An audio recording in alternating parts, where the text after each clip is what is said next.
Bonjour tout le monde. J'espère que tout le monde va bien. Je me présente Yasmine Hadji Ahmed, responsable communication chez Emploétique. J'ai le plaisir aujourd'hui d'accueillir dans notre webinaire Conseil carrière Madame Nassima Mokrani, qui est DRH de Novo Nordisk. Donc bienvenue Nassima. Excuse-moi Yasmine, mais c'est Oui. Abdi. Ah, pardon, excuse-moi. Excuse-moi, c'est ce que j'avais lu. Non. J'ai une expérience sur Novo Nordisk, effectivement. D'accord. C'est Abdi Ibrahim. Très bien, très bien. Je te prie d'excuser ma... Il n'y a pas de problème.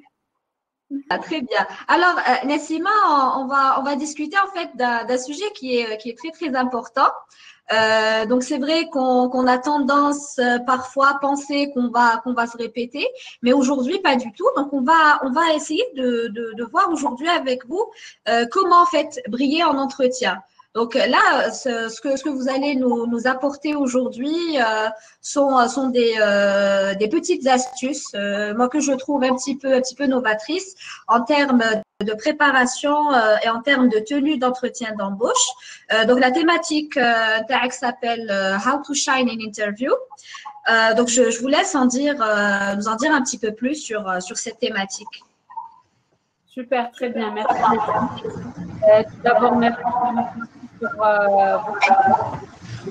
et j'ai le plaisir aujourd'hui, c'est vraiment un plaisir pour moi de partager un petit peu mon expérience avec les candidats. Donc aujourd'hui, ça va être, comme Yasmine l'a déjà mentionné, qui portera sur How to Shine in Interview. Donc tout simplement, comment briller lors de l'entretien. Oui. C'est quoi, Yasmine? Oui, on te reçoit. Ok. Donc voilà. Donc j'espère que je vais vous apporter quelques astuces et quelques clés pour briller lors d'un entretien. Donc c'est une petite méthode qu'on applique nous autant que responsables de recrutement et pour en fait avoir les réponses qu'on veut des candidats. Donc, ça, c'est de 1. De 2, je vais me présenter. Donc, rebonjour encore une fois. Donc, je m'appelle Nassima Mokrani. Comme l'a bien souligné Yasmine, je suis d'Ibrahim Remetfa. Et effectivement, j'ai eu une expérience aussi chez Novo Nordisk. Donc, j'étais responsable, j'étais Talent and Development Manager chez Novo Nordisk. J'étais le HR Lead chez Pfizer, donc MSD. Donc, j'ai beaucoup, ma plus grande expérience est dans le pharma. Mais cette méthode s'applique aussi aux autres industries. En fait, c'est une méthode générale qu'on utilise. C'est une méthode innovatrice que pratiquement toutes les plus grandes boîtes, surtout américaines, l'appliquent au jour d'aujourd'hui. C'est la méthode STAR. On va comprendre c'est quoi la méthode STAR. Yasmine, je ne sais pas si tu peux partager, toi, la présentation. Comme ça, c'est plus visuel pour eux, c'est plus simple pour mieux comprendre. Très bien. Alors, je partage. Voilà. Super. Super. Est-ce que tout le monde arrive à voir la présentation?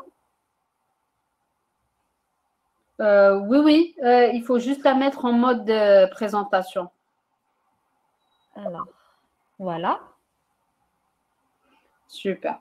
Alors, avant de commencer, je vais vous poser une question. C'est si vous avez à décrire un entretien pour vous en un seul mot, c'est quoi? C'est la panique, c'est la peur, c'est le futur, c'est quoi?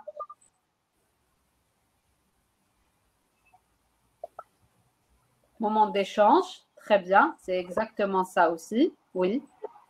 De partage, oui, je vois échange, partage, porte. Alors, Bilal, c'est opportunité, oui. Défi, oui. Marché, oui.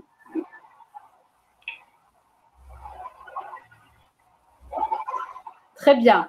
Donc, si je prends, excusez-moi, si je prends tous les mots que vous venez de partager avec nous, en fait, ça résume un petit peu c'est quoi réellement un entretien.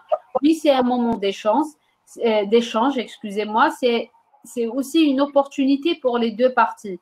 Ce n'est pas seulement pour le candidat, mais aussi pour l'entreprise. Donc, parce que aussi c'est un marché, comme Chabou, voilà, l'a bien signalé, oui, c'est un marché entre deux parties. Et c'est au meilleur qui gagne. Donc, voilà, c'est entre le candidat et entre l'employé et l'employeur, le candidat et l'employeur. Donc, c'est au candidat aussi de faire bouger les choses de son côté pour gagner entre parties.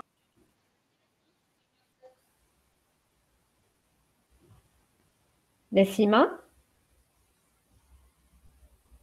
Donc, et ça passe par un moment d'échange, de partage. Très bien. Nessima, je ne te reçois plus, hein.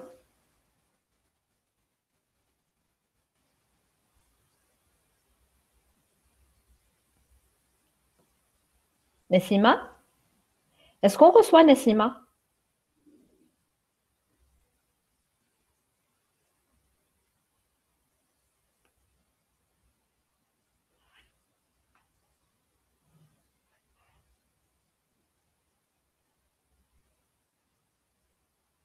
Nessima, est-ce que tu es là?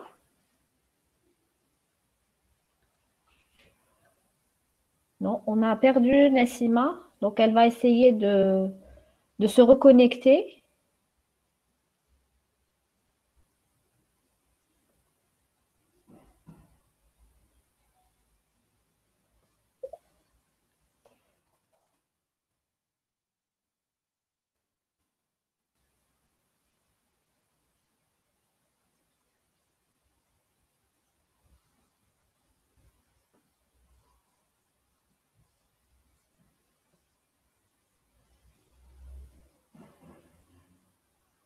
Ah, Mohamed Yassine Hachman, on ne sait pas si c'est Algérie Télécom ou si c'est un autre opérateur. Non, je reconfirme, c'est Algérie Télécom. J'ai eu un problème de connexion. Donc, voilà.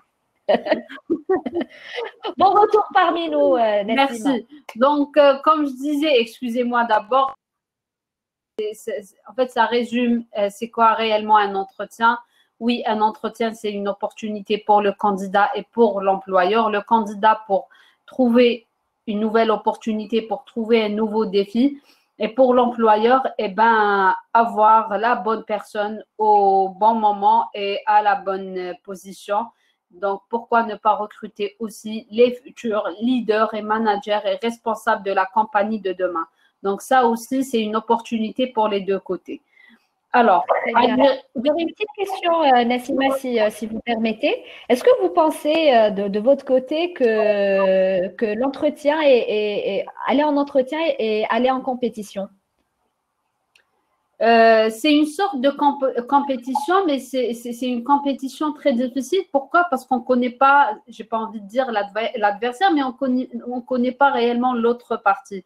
L'autre partie, ce n'est pas l'employeur, c'est les autres candidats. Parce que dans un process de recrutement, on ne se fie pas à un seul candidat. C'est un nombre bien défini de candidats. Donc, et à chacun à chacun en fait, c'est à celui qui prouve et qui démontre plus de capacités, plus de compétences et plus de volonté pour rejoindre la compagnie et prendre la position. Donc voilà, c'est ça. Donc c'est pour ça que j'ai dit que c'est un marché, quand je dis un marché,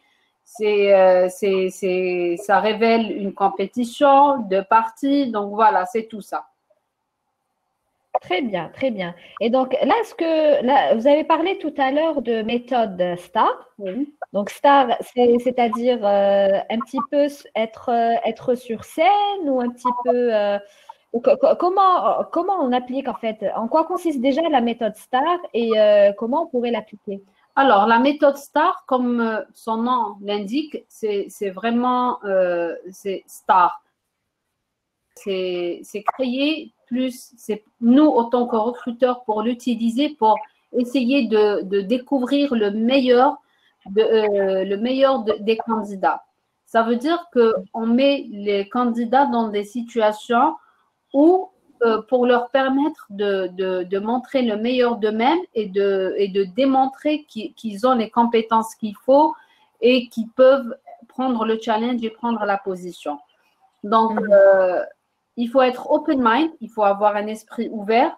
Donc, parce que des fois, on se dit peut-être la personne qui est en face de moi, qui recrute, elle est là pour me challenger, elle ne me croit pas, elle essaye de poser, reposer des questions. Mais non, pas du tout. On essaie vraiment de comprendre la personne, comment elle réfléchit, c'est quoi son comportement, les behaviors dans des situations bien définies.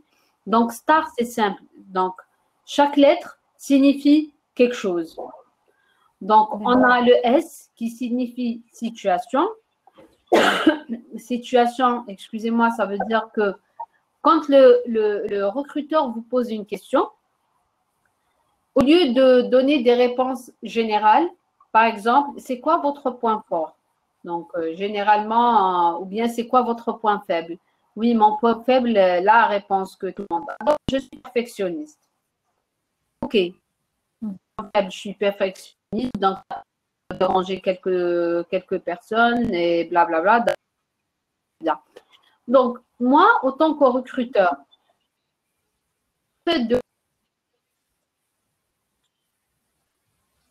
Nassima, on te reçoit pas, c'est assuré. Et comme ça, vous me recevez? Oui, on te reçoit comme ça, je pense. Oui, très bien. Alors, donc, et comme ça. En fait, il y a des… Voilà, très bien. Il y a des petites coupures, oui. Oui, oui. Donc, alors, je reprends mon exemple. Quand on vous pose la question, on va dire, et vous allez répondre, oui, je suis, mon point faible ou mon point fort, c'est je suis perfectionniste. Donc, le recruteur, il n'a qu'un seul choix, c'est de vous croire sur parole. Par contre, si je viens et je vais dire, oui, je suis perfectionniste, je vais vous donner un exemple. Un jour, je vais mettre cette compétence ou ce plan de développement, en fait, ce area of development, excusez-moi, cet axe de développement dans un contexte, dans une situation. Donc, je vais raconter un exemple, je vais donner un exemple, je vais partager, comme vous l'avez dit, c'est un partage. Donc, je vais partager un exemple d'une expérience vécue d'un autre employeur ou une expérience de votre vie personnelle. Donc, on ne demande pas à ce qu'on raconte les détails des détails, mais voilà, donc toujours appuyer avec un exemple. Donc, on commence par raconter la situation, définir le problème, le contexte, c'est quoi? Donc, c'est ça. Très bien. Donc, deuxième lettre, Nassima. Alors, la lettre, c'est le T, c'est le task. Dès qu'on a terminé le problème, définir et décrire le problème, là, on passe au task. Donc, c'était quoi vos objectifs? Qu'est-ce que vous avez mis en place? Donc, c'était quoi? Qu'est-ce qu'on attendait de vous? Donc, ça, c'est important. Encore une fois, je donne un exemple. Donc, voilà, le problème, il y a un client satisfait, il n'est pas satisfait par mon produit, donc par le produit de la compagnie. Et il est là, il est en train de refuser même de nous recevoir, de nous voir et tout. Donc là, le problème, c'est ça. La task, c'est quoi la stratégie que moi, je vais adopter pour régler ce problème. Donc, je vais dire, oui, premièrement, c'est juste un exemple, là. j'ai vu, j'ai essayé d'avoir une autre personne qui s'entend bien avec ce client. Donc, je suis passée par cette personne-là pour essayer d'organiser un rendez-vous et qu'elle puisse faire en sorte que ce client accepte au moins de me recevoir. Donc, et en contrepartie, en parallèle plutôt, qu'est-ce que j'ai fait? J'ai préparé une présentation bien définie que j'ai faite valider par le service commercial, le service marketing, le service communication et mon responsable. Et je suis allée voir ce client pour le convaincre et changer son mindset.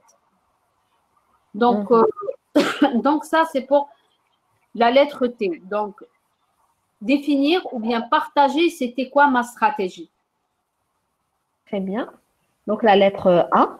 La lettre A, donc star. Donc, A, c'est take action. C'est quoi les actions que j'ai prises pour résoudre ce problème? D'accord. Alors,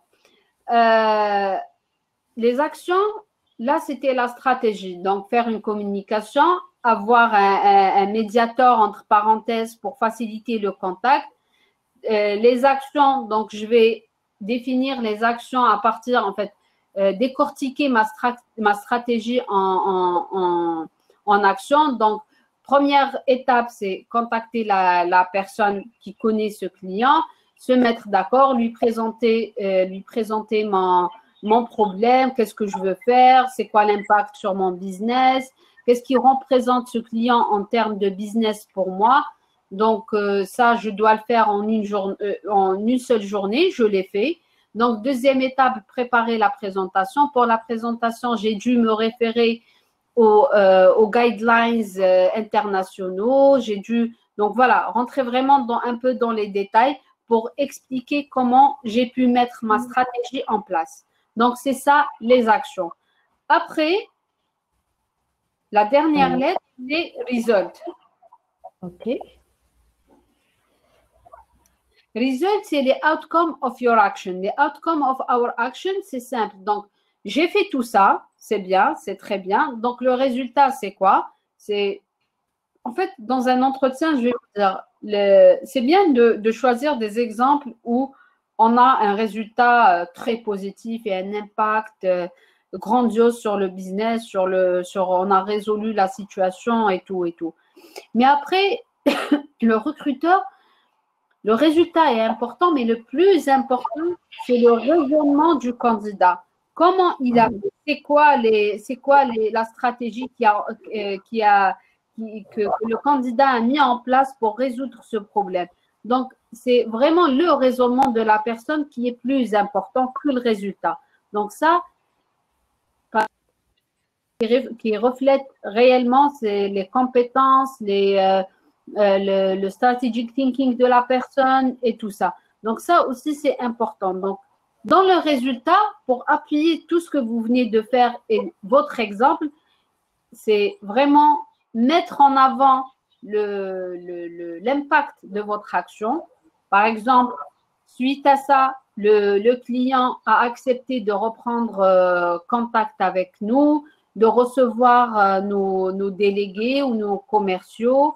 Et on a commencé à parler de commandes, on a commencé à parler de bons de commandes même, qui vont venir dans les 2-3 semaines.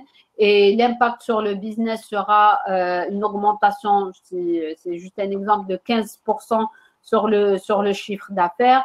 Donc voilà, donc n'hésitez pas aussi à quantifier votre action. C'est très, très important. Donc tout ça, pourquoi? Donc, vous n'avez même pas besoin de me dire que vous êtes result oriented, parce qu'à partir de cet exemple, je vais dire, ah, quand même, la personne a pris le lead pour essayer de trouver la solution, pour essayer de mettre en place une stratégie. Donc, il a l'esprit de collaboration parce que qu'est-ce qu'il a fait? Il n'a pas pris juste l'initiative, il est parti juste comme ça. Non, non, il s'est bien entouré avec le service marketing, communication, commercial. Il a pris aussi, il a le respect de la hiérarchie parce qu'il a fait valider par ses hiérarchies. Vous voyez, donc, un seul exemple, je peux définir plusieurs, plusieurs points positifs. Donc, vous pouvez cerner, grâce à cette méthode, rien qu'en racontant une toute petite expérience, le candidat vous donne la possibilité de cerner plusieurs aspects de sa personnalité au travail. Exact, c'est ça. Donc, ça, c'est en répondant à une seule question. Donc, peut-être répondre à plusieurs d'autres questions. Donc, en donnant un exemple factuel. Donc, ça, c'est très important. Alors, je ne sais pas s'ils ont des questions ou on laisse des questions. Alors, je préférais qu'on laisse les questions à la fin.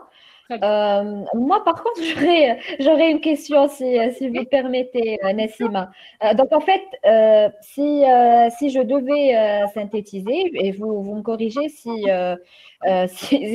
j'ai tort, en fait, parler de soi en réalité en entretien d'embauche, c'est parler de ses réalisations grâce justement à la technique STAR. Donc, nous avons tous les éléments que nous pouvons mettre en avant pour bien parler de soi.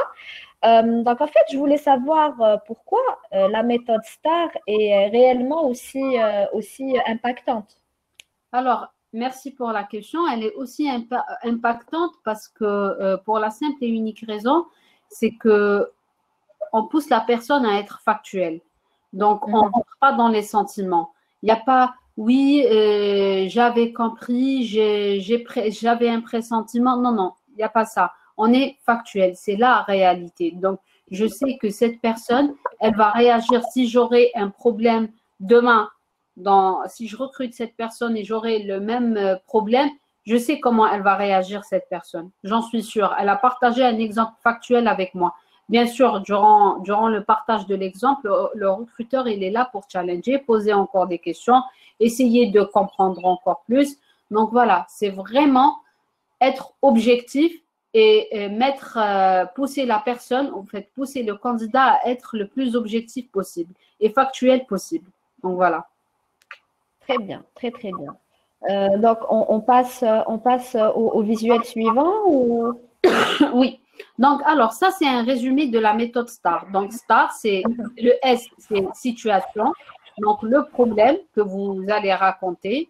Donc, la première étape, c'est écouter, c'est très important, la question du recruteur.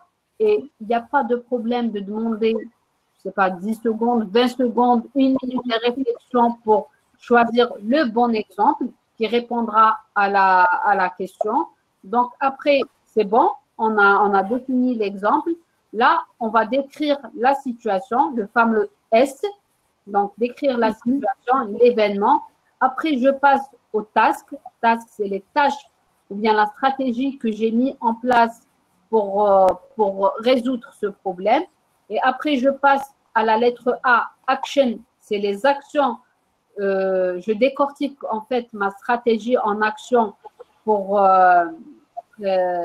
et partager ces actions avec le recruteur. Et à la fin, je fais mon closing et je finis par les résultats de mes actions, de ma stratégie. Donc, on sort encore une fois de quantifier le résultat ou bien l'impact de vos actes, de votre stratégie pour résoudre ce problème. Donc, voilà. Très bien, très, très bien. Donc, pourquoi pas? Là, je lis ce qu'il y a écrit sur le slide Hadaya. Donc, why should you use the STAR method? Alors, si vous avez remarqué, quand il y avait l'étoile et j'expliquais en fait, la signification de chaque lettre, il y avait le you, c'était en majuscule. Donc, parce que c'est vraiment cette méthode, elle vous met en avant, vous autant que candidat. Donc, c'est bien, oui, au sein de l'équipe, oui, d'accord, on fait tous un travail d'équipe, on a besoin de tout le monde pour atteindre notre objectif. Mais le recruteur, ce qui est important pour lui, c'est quoi votre added value? C'est quoi votre… je recrute la personne et je ne recrute pas le groupe. Donc, ça vous aide à dire, au lieu de dire, on a fait, oui, c'est bien, mais voilà, on avait ce problème, j'avais ça comme responsabilité et j'ai pris le lead pour faire ça. Donc, ça ne nous empêche pas de parler de nous. Ça va pas en fait, on a toujours cette peur de dire, oui, peut-être il va se dire, on est là, on se la joue, on se la raconte, on est en train de dire n'importe quoi juste pour, peut-être il va se dire, le recruteur, il va se dire que oui, cette personne elle a la grosse tête et tout. Non, pas du tout. Donc, cette méthode, elle vous permet réellement de vous mettre en avant tout en restant factuel et objectif. Donc, voilà. Donc, le message Très bien, est beaucoup plus… j'aurais Oui. une petite question aussi par rapport à ça. Vous avez parlé de grosses têtes. Enfin, les candidats ont souvent peur de trop en faire. Donc, à part le fait de rester factuel, qu'est-ce que vous conseillez aux candidats pour justement ne pas trop en faire? Alors, pour ne pas trop en faire, c'est quand on est factuel, on raconte notre réalisation. Donc, on n'est pas dans le mensonge, on n'est pas dans la narration d'une histoire. Je ne viens pas vous dire, voilà, je suis perfectionniste et ça me dérange de voir les autres qui négligent ça, qui négligent les détails. Déjà, ça m'évitera de parler des autres. C'est un moment, c'est un temps bien précis que je vais exploiter pour parler de moi. Donc, au lieu de perdre mon temps pour parler des autres, je parlerai que de moi. Donc, en étant objectif, en donnant des exemples factuels, c'est simple. L'autre personne, elle va déjà accepter le fait de vous écouter. Elle ne va pas s'ennuyer et elle va vous croire, ce qui est le plus important, parce que vous êtes factuel, parce que vous êtes objectif, parce que vous partagez des faits réels. Donc, ça aussi, c'est très, très important. Donc, voilà. Très bien, très, très bien. Donc, future behavior. Est-ce que vous pouvez nous détailler ça? Bien sûr, ça par contre, c'est pour les recruteurs. Pour moi, par exemple, je recrute. Pourquoi j'utiliserai la méthode STAR? Donc, c'est simple. Pour vous, c'est pour vous pousser à parler de vous, vous mettre en avant. Market yourself, c'est entre parenthèses, faites de la pub pour vous. Donc, ça va vous aider vraiment à vous mettre en avant, à faciliter, au lieu d'essayer de raconter des histoires, de répandre d'une manière générale, aller directement droit au but. Pour nous, autant que recruteurs, c'est Action Predict Future Behavior. Ça veut dire, et je l'ai dit tout à l'heure, quand quelqu'un vient, il me dit, voilà, j'ai mis une stratégie en place et voilà, c'était ça la stratégie et tout et tout. Je vais dire, ah, ça, j'ai peut-être, je donne un exemple, ah oui, je vois bien cette personne dans ce projet parce que pour ce projet, j'aurais besoin d'une personne qui a la capacité et cette compétence de définir des stratégies. Donc, ça va, moi, en tant que recruteur, ça va m'aider à me projeter dans le futur et voir cette personne dans cette position. Donc, c'est ça. Donc, est-ce que, Nassima, on te reçoit un peu assuré? Est-ce que tu arrives à nous entendre? Très bien, c'est très clair. Très bien, très très bien, très très bien. Justement, donc ça, la méthode STAR est plutôt à l'avantage et du candidat et du recruteur. Oui. Donc en fait, elle permet grâce aux situations passées du candidat, elle permet au recruteur de pouvoir le situer dans une fonction bien précise et permet en fait d'anticiper les capacités de ce candidat à mener tel ou tel projet ou à mener telle ou telle action. Exact, c'est exactement ça. Donc, au lieu de dire, voilà, j'occupais le poste, je faisais ça comme tâche. Donc, OK, d'accord, très bien, mais c'est vraiment pousser le candidat à mettre en avant son travail, ce qu'il a fait auparavant et permettre aux recruteurs de vraiment se projeter et avoir un profiling clair et bien défini de la personne. Très bien, très bien. Donc là, en fait, j'aurais une question aussi pour les personnes qui n'ont jamais eu d'expérience professionnelle. Oui. J'imagine que vous avez à recruter beaucoup de primo-demandeurs, enfin de personnes qui n'ont pas eu d'expérience professionnelle, du moins peut-être pas en entreprise. En fait, comment est-ce qu'ils pourraient utiliser la méthode STAR? Est-ce qu'ils pourraient peut-être parler d'autres types d'expériences en fait, hein? Est-ce que vous pouvez nous donner un petit conseil par rapport à cette catégorie de candidats? Mais bien sûr, quand j'ai commencé la présentation, j'ai dit que c'est valable pour les fraîchement diplômés ou les personnes qui n'ont pas d'expérience et les personnes qui ont déjà une expérience. Alors, pour les personnes qui n'ont pas d'expérience, donc, alors je vais partager avec vous un exemple personnel. Quand j'ai rejoint Abdebrahim, on m'a demandé de faire, pour le recrutement, on m'a demandé de faire un test psychotechnique avancé. C'est une méthode américaine aussi. Donc, est-ce que vous me permettez juste, parce qu'il y a une personne qui m'a dit qu'il y a un problème par rapport à la lumière, je ferme. Voilà, c'est bon normalement. Attendez 2 minutes.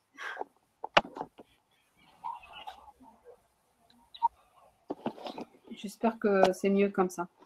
Donc, alors, j'ai fait le test et dans le résultat, j'avais en fait un résultat par rapport au take decision qui était très élevé. Donc, et après, il y avait en fait, la personne, parce que ce test, ils l'ont racheté d'un très grand fournisseur et tout. Il y avait la représentante de ce fournisseur pour lire et débattre les résultats avec moi. Donc, elle m'a posé la question, elle m'a dit, c'est bien parce qu'il n'y a pas beaucoup de personnes qui ont un résultat comme ça pour la compétence take decision, donc pour prendre les décisions. Elle m'a dit, ça vous vient d'où? Genre, est-ce que vous avez eu une formation? Est-ce que c'est votre expérience? Eh bien, ce n'est pas juste mon expérience, parce que quand j'ai commencé, je n'ai pas commencé dans le poste de DRH. J'ai commencé comme coordinatrice, j'ai commencé par la base, quoi. Donc, j'ai dit, mais c'est un trait de caractère aussi, parce que j'ai donné cet exemple. J'ai dit, par exemple, je vais vous donner un exemple. Dans un groupe d'amis, si on décide d'aller déjeuner ou dîner quelque part, donc c'est tout le monde qui est en train de débattre où je peux aller manger, où je peux aller, ou quel restaurant on va aller et tout et tout. Donc automatiquement, pour eux, ils se retournent vers moi. Mais s'il te plaît, prends la décision. Parce que comme ça, c'est naturel. Je tranche, on va faire ça, ça, ça, ça. Quand tout le monde est en train d'hésiter de prendre la décision, je prends la décision, je tranche et on y va et c'est bon. Donc voilà. Et ça, j'ai de l'expérience et j'ai travaillé ailleurs. Mais quand j'ai donné cet exemple, c'était un exemple de ma vie personnelle. Donc, juste pour vous dire que la méthode STAR, on peut l'utiliser même si on n'a pas d'expérience professionnelle, même si on n'a pas du vécu professionnel derrière nous. Et voilà. Donc, ça, c'est juste pour mieux comprendre comment on peut l'utiliser quand on n'a pas d'expérience professionnelle.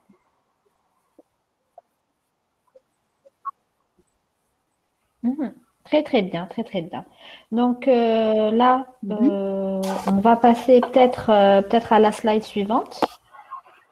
Alors, donc on a dit pourquoi. Donc ça rejoint de tout ce qu'on vient de dire. En fait, ça résume ce qu'on vient de dire maintenant.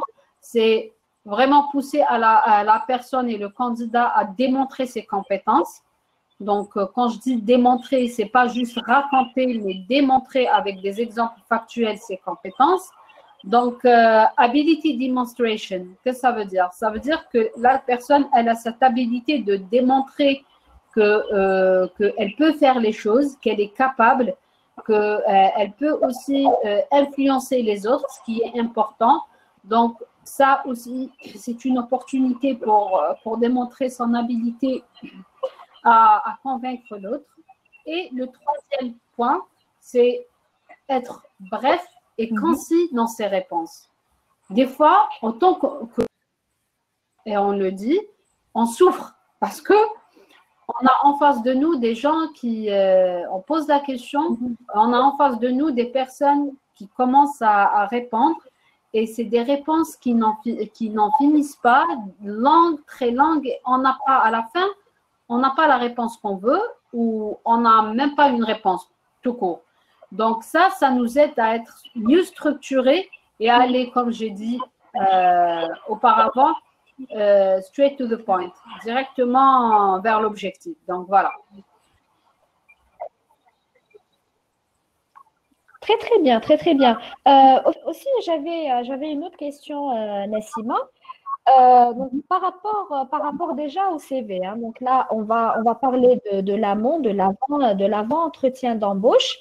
En fait, comment démontrer justement ses compétences sur son CV et comment être surtout bref et concis? Comment diriger en fait, la démonstration alors, comment de ses on peut compétences refléter sur tout son ce que je CV? viens de dire sur un CV, c'est ça? Tout à fait, tout à fait. Déjà, avant de passer à l'entretien, peut-être que refléter cela aussi sur son CV pourrait en fait pousser le recruteur à choisir notre candidature. Moi, c'est ce que je me dis.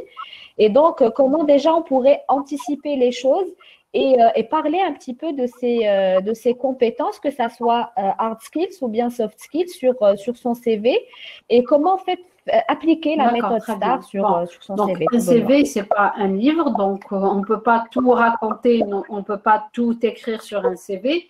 Donc, ça, sur un CV, il faut aussi être bref et concis. Donc, des fois, on a tous eu à faire des jobs, un travail où ça a duré quelques mois, 2 mois, 3 mois, 6 mois et tout. Moi, je pense que moi, en tant que recruteur, si je reçois un CV d'une personne où je vois que chaque année, la personne change, je vais tiquer un peu. Donc, c'est pas de sa faute. Peut-être il y a eu une réorganisation, la compagnie a fermé pour X raisons. D'accord.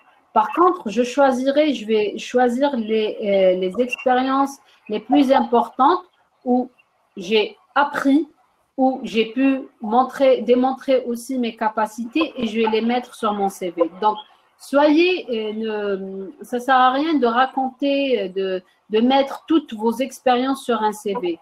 Parce que si un recruteur reçoit un CV avec, je ne sais pas, la personne elle a 35 ans et elle a fait déjà 10 boîtes. Donc là, on va se poser les questions. Donc, est-ce que déjà la personne, elle est stable, elle n'est pas stable hein? Donc voilà, ça c'est important. Ça c'est de 1. 2. Donc, quand je commence à dire, je ne sais pas, je vais dire par exemple, moi j'ai responsable d'achat. Voilà, j'ai occupé le poste de responsable d'achat. Donc, quand je vais faire les tâches, c'est quoi les compétences pour être responsable d'achat? C'est déjà optimiser le cost. C'est au lieu de faire passer les commandes de tous les départements, non, je vais mettre optimiser le cost, le company cost, le cost, en fait, le company cost, le coût, voilà, le coût de l'entreprise. Donc, ça reflète réellement que la personne, elle a ce strategic thinking aussi et qui va exprimer les choses, mais autrement, d'une manière beaucoup plus professionnelle et d'une manière qui permet aux recruteurs de dire ah, cette personne, elle n'est pas, elle est là, elle a une added value, elle n'est pas là juste pour exécuter. On exécute, c'est tout le monde qui exécute, du DG jusqu'à je ne sais pas qui, tout le monde exécute. La différence, c'est comment on présente aussi les choses. Parce que quand je dis je fais du cost saving à la compagnie ou je gère le cost de la compagnie, c'est différent si je dis oui, je fais passer des demandes d'achat. L'impact est vraiment différent. Donc, le word, oui. Tout à fait. Donc, tout est dans bien choisir ses mots et ses expressions pour mettre en avant au mieux ses compétences. C'est clair. Déjà là, moi, en tant que recruteur, quand quelqu'un va m'écrire ça, ça va m'intéresser. Je vais dire, ah tiens, j'aimerais bien, quelle méthode elle utilise cette personne pour faire du cost saving? On a besoin de ça. Donc voilà, donc cette personne, je vais l'appeler. Donc ça, c'est juste un exemple. Donc voilà, c'est aussi ça qu'il faut mettre sur les CV. Et je pense qu'un CV qui n'est pas juste basé sur les compétences techniques, mais aussi sur les compétences, j'ai pas envie de dire managériales, mais les compétences personnelles de la personne. Je l'ai dit, comme le action oriented, ça veut dire que la personne, elle est orientée action et objectif. Donc, mettre ça en avant. C'est pas que, oui, je maîtrise l'Excel et PowerPoint et tout. Ça, c'est tout le monde, je peux trouver, il y a 36 000 personnes qui maîtrisent ça. Donc, ça, on a le choix. Mais par contre, une personne qui est là et elle part droit au but, mais elle est action-orientée et elle fait tout pour atteindre son objectif, ça, par contre, c'est une personne qui est beaucoup plus intéressante. Après, voilà. Très bien, très, très bien. D'accord. Quel peut-être dernier conseil pourrez-vous donner à nos candidats? Alors, le dernier conseil que je peux donner aux candidats, si je peux répondre juste à une remarque maintenant, Yasmine, avant de passer à... Alors, il y a quelqu'un qui dit en Algérie, c'est mal vu par les chasseurs de tête. Par contre, à l'étranger, c'est de l'expérience appréciée par les grandes firmes. Votre avis, s'il vous plaît. D'accord. Alors, quand je parle à l'étranger, je vais vous donner l'exemple en France. D'accord. Si on prend la France comme exemple. Si je postule pour un poste, je n'ai pas d'expérience et je postule pour un poste. Bien sûr, je ne vais même pas réfléchir, je vais prendre la personne qui a cumulé 36 000 jobs, même en Algérie, 36 000 jobs, des petits jobs d'été comme ça, je vais dire, ah, c'est une personne qui se débrouille, c'est une personne qui ne compte pas sur son père ou sa maman pour subvenir à ses besoins. C'est une personne responsable, mature et tout. Donc, je vais prendre cette personne, or qu'elle n'a pas d'expérience comme l'autre personne qui n'a pas d'expérience, mais elle n'a rien fait. Elle a eu son diplôme et elle est là, elle attend un job. Donc, même en Algérie, ça marche. Même en Algérie, c'est important. Si j'élève un peu le niveau et je recrute une personne qui a 3 à 4 ans d'expérience, sauf que pour le même poste, je prends 2 profils. Il y a une personne qui a passé 2 ans, 3 ans dans la même compagnie et l'autre personne, le même profil, elle a fait déjà 4 ou 5 compagnies. Donc, voilà, je parle de ça aussi. Donc, j'espère avoir répondu à la remarque de M. Ammar Routi. Donc, voilà. Très bien. Alors dans le sens de la question de Ammar Routi, en fait, quelle est la moyenne, d'après les candidatures que vous recevez, en moyenne, combien de temps reste un candidat dans une entreprise? Un employé, vous voulez dire? Tout à fait. Un employé, il reste, généralement, c'est 2 ans et demi et entre 2 ans et demi, voire 4 ans, 5 ans. Après, voilà. Donc, ça, c'est vraiment une moyenne. Hein. Donc, après, on a des profils très différents les uns des autres. Très, très bien. Très, très bien. D'accord. Écoutez, merci beaucoup, Nassima, pour tous ces éclaircissements et pour tous les conseils que vous avez donnés aux candidats. Maintenant, je leur laisse la parole peut-être pour poser des questions, le temps qu'on réponde aux questions qui ont déjà été posées. Alors, j'ai une question. Est-ce que dire de soi qu'on est une personne acharnée au travail, enfin comme le terme qu'il a employé, travailliste, est un point négatif en entretien ou pas? Non, pas du tout. C'est hard worker, donc c'est quelqu'un qui adore travailler, c'est quelqu'un qui est là, qui va de l'avant. Sauf que ce hard worker, il faut juste, comment dirais-je, bien le gérer, canaliser son énergie.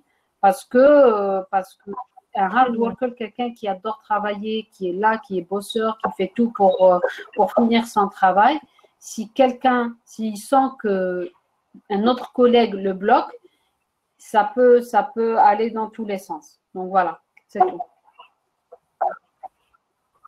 Très bien, très très bien. Là, on me repose la question, en fait, comment compenser le manque d'expérience professionnelle sur un CV quand on est fraîchement diplômé? Alors, tout dépend des besoins de la position. Donc, pour ne pas vous mentir, on ne va pas dans une position de responsabilité, une position de manager, on ne va pas recruter une personne fraîchement diplômée. Pour la simple et unique raison, ça sera un suicide professionnel pour la personne déjà. Donc, parce que quand on est fraîchement diplômé, on se dit, voilà, je sais faire ça, je sais faire ça, je sais faire ça. Par contre, le monde du travail est complètement différent du monde des études. Donc, du coup, il faut commencer par la première étape, par le premier échelon, si je peux dire ça, parce qu'on va découvrir encore des choses, on va apprendre encore des choses et on va découvrir c'est quoi le monde du travail. Très, très bien, très, très bien. Alors, il y a Boilem Chalel qui dit, vous avez dit que le candidat n'est pas obligé de mettre toutes ses expériences sur son CV. Mais comment alors justifier les périodes creuses? Alors, je vais vous donner un exemple de moi, personnel. Moi, sur mon CV, j'ai eu une expérience ou pas très, très, très longue expérience. Voilà, donc j'ai dû en fait changer de travail. Sur mon CV, on ne va pas voir apparaître cette expérience. Donc, et on va poser la question, on m'a déjà posé la question, c'est quoi? Et j'étais honnête. Donc, j'ai travaillé pendant telle période pour cette compagnie et voilà pourquoi j'ai quitté. Et comme ça n'a pas eu d'impact ni pour moi, ni pour eux d'ailleurs, donc je préfère ne pas la mettre sur mon CV. Après, quand je dis si la personne, je suppose que la personne ne va pas cumuler 4, 5 périodes creuses sur un CV, ça veut dire que la personne change beaucoup. Ça, c'est un peu délicat aussi. Donc voilà. D'accord, très très bien. Là, on attend à ce qu'il y ait peut-être d'autres questions.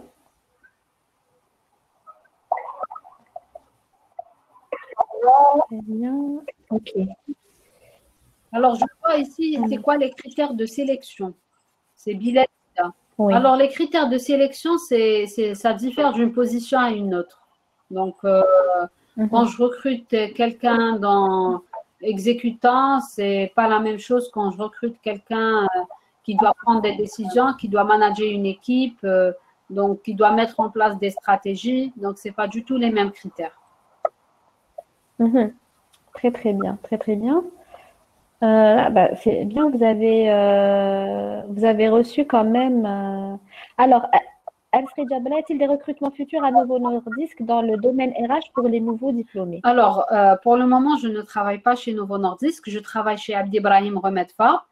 J'ai quitté Novo Nordisk en 2018. Alors, pour les jeunes diplômés, je sais qu'à Novo Nordisk, il y a un programme pour les internships, donc des stagiaires, si vous voulez. Mais il y a genre tout un concours à passer, des business cases à faire et tout, parce que c'est un très grand programme, c'est un programme très, très riche. Et voilà. Donc, après, pour les nouveaux diplômés, oui, c'est pratiquement toutes les compagnies qui cherchent des stagiaires, des nouveaux diplômés qui font des stages d'émergence en entreprise. Donc, et ça commence comme ça. Donc, voilà.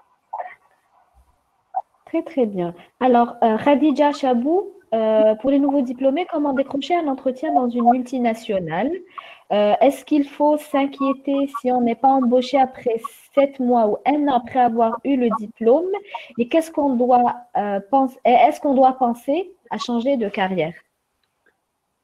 Alors, ça, c'est dans le cas où la personne elle est fraîchement diplômée, c'est ça? Tout à fait, oui. Dans le cas où elle est fraîchement diplômée, mais qu'elle n'arrive pas à décrocher au bout de 7 mois ou bien d'une année après la fin de son diplôme, qu'elle n'arrive pas à décrocher un emploi, est-ce que ça peut être problématique et est-ce qu'à partir de là, on doit penser à changer d'orientation? Alors, c'est simple. Excusez-moi, mais je vais vous donner un exemple. Je ne sais pas, peut-être j'ai pris cette méthode STAR, c'est bon, c'est ancré en moi. Mais voilà, je vais vous donner un exemple. Non, mais c'est beaucoup plus intéressant de connaître des exemples concrets. Ça va nous aider en fait à assimiler l'idée, à assimiler votre réponse, hein. C'est une très très bonne technique, je trouve. Merci. Alors, moi, j'ai dû attendre, je pense, 8 mois ou une année pour avoir mon premier travail. Donc, et je suis ingénieure de formation. Ça n'a rien à voir avec les ressources humaines. Donc, je suis partie parce qu'il y avait une DRH. Donc, en fait, c'était une amie de mon frère. Bon, bref. Donc, du coup, je suis partie. Ce n'est pas pour un entretien d'embauche. C'était pour m'entraîner comment faire un entretien. Comment répondre. Donc, voilà. Je suis partie. Donc, ça devait durer, je pense, 30 minutes. Ça a duré une heure et demie. Parce que fraîchement diplômée, tête brûlée comme j'étais, tête dure. Donc, j'étais là, je répondais et tout. À la fin, elle me dit, la DRH me dit, si vous voulez, j'ai une position pour vous comme assistante RH. J'ai dit, écoutez, merci. Oui, je l'ai dit, mais non. Tout sauf les RH. Parce que, voilà, moi, c'est simple. Tout ce qui est paperasse, documents et tout, c'est pas pour moi. Peut-être, je ne sais pas ce que je veux, mais je sais ce que je ne veux pas et je ne veux pas les RH. Donc, elle m'a dit, eh ben, pourquoi? J'ai dit, voilà, c'est l'administration, c'est les documents. Donc, bon, heureusement que je suis tombée entre de bonnes mains. Elle a pris le temps aussi d'expliquer l'autre visage des ressources humaines. Les ressources humaines, ce n'est pas que l'administration. C'est la base, mais ce n'est pas que ça. Et là, j'ai dit oui. Oui, Yasmine. Oui, c'est juste pour dire que je suis là, que ça ne s'est pas couru. Non, non.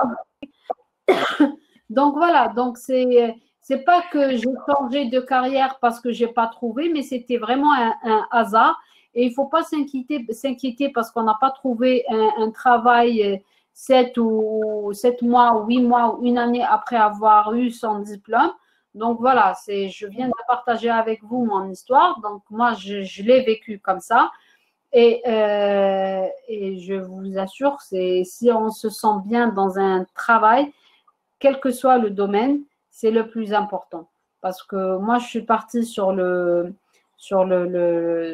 fait que non, les RH, c'est non. Aujourd'hui, je me retrouve dans les ressources humaines, je me retrouve dans la position de DRH parce que oui, aujourd'hui, j'ai pu aussi exploiter mes études et les faire refléter en termes des ressources humaines. Et c'est ça c'est avec ça que je fais ma différence dans mon travail au quotidien.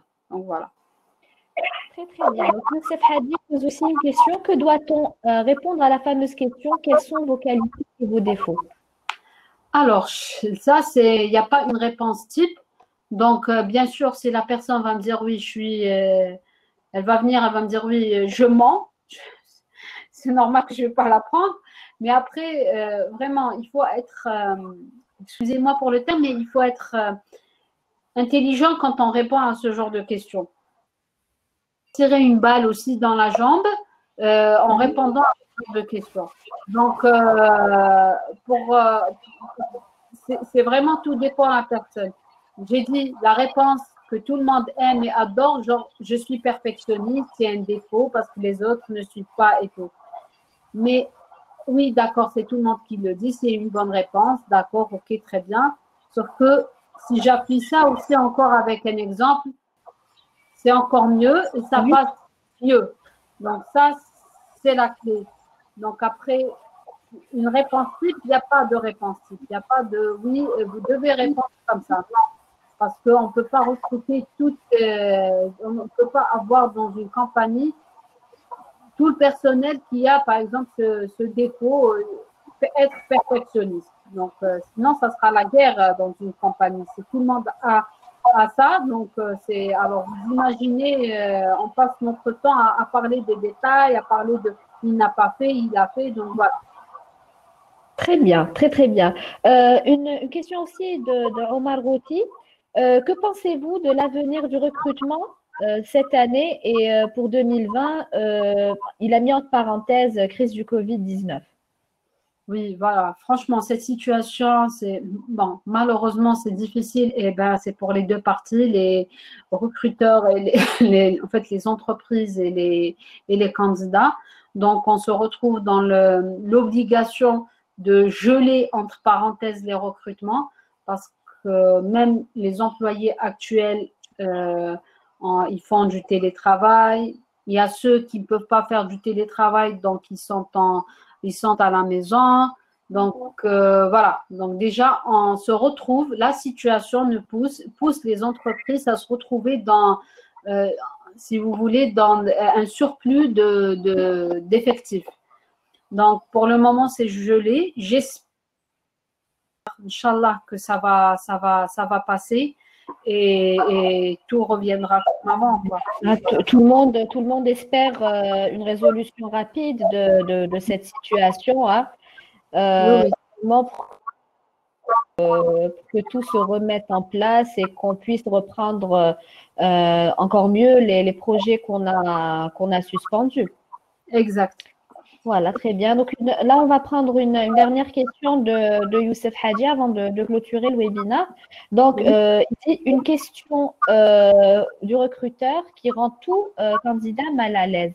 Quelles sont vos prétentions salariales? Donc, il dit comment on doit y répondre. Alors, c'est pas une question. Surtout si c'est pour un premier travail. Donc, comment on pourrait y répondre?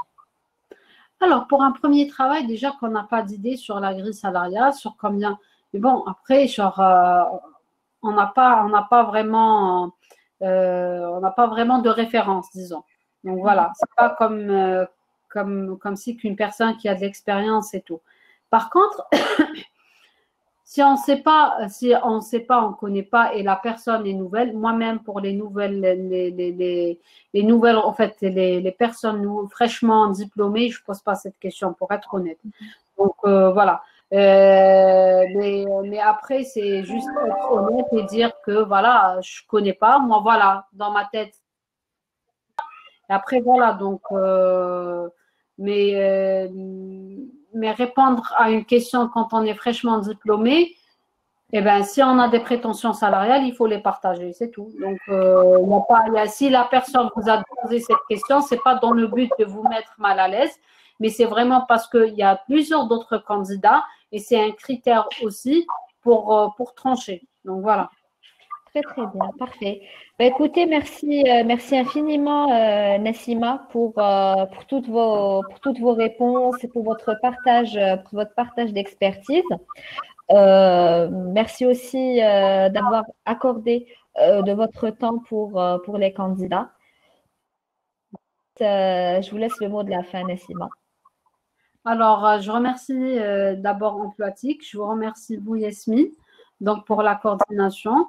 Je remercie tout le monde d'avoir participé, posé des questions et interagir avec moi. C'était très, très intéressant même pour moi.